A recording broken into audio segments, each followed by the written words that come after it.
வணக்கம். இது வந்து நம்ம மிளகாய் நாற்று, அதாவது நம்ம நிலத்தில் புழுதியாக இருக்கிற இடத்துல மட்டும் சில பகுதியில் வந்து இன்னும் கட்டி கட்டியாக இருக்குது. புழுதியாக இருக்கிற பகுதியில் மட்டும் மிளகாய் நாற்று வந்து விடுறோம்.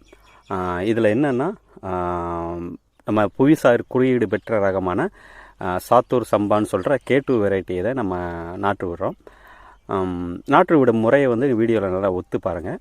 அதாவது விரலை வச்சு, அதாவது நம்ம கையில் விரலை வச்சு ஒரு அப்படியே கோடு மாதிரி போட்டு, அதற்கடுத்து அப்படியே விதைகளை பரவலாக, அதாவது ஒன்றோட ஒன்று அதிகமாக ஒட்டாமல் பரவலாக அப்படியே வரிசையாக அந்த கோடுலேயே உள்ளே போட்டு அதுக்கடுத்து மேலே மண்ணை வச்சு இந்த பக்கம் அப்படியே மூடி வர வீடியோ அந்த முறையில் தான் பண்ணுறோம்.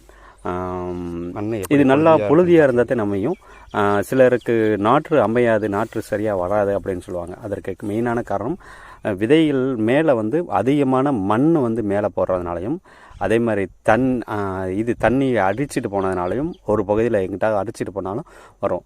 நம்ம இந்த சிலர் வந்து இந்த எறும்பு வர்றதுக்காக நம்ம எறும்பு பொடி அவுட்டர்லாம் போடுவாங்க. நம்ம எறும்பு பொடி போட இன்றைக்கி அநேகமாக மழை உறுதியாக வந்து மழை வர்ற மாதிரி இருக்குது. காலையிலேருந்து மந்தமாக இருக்குது. அதனால் மழை தண்ணியிலேயே முளைக்கிற மாதிரி நல்ல வடிகால் வசதியை வந்து பண்ணி கொடுத்துருக்கோம். அதனால் எல்லா விதைகளும்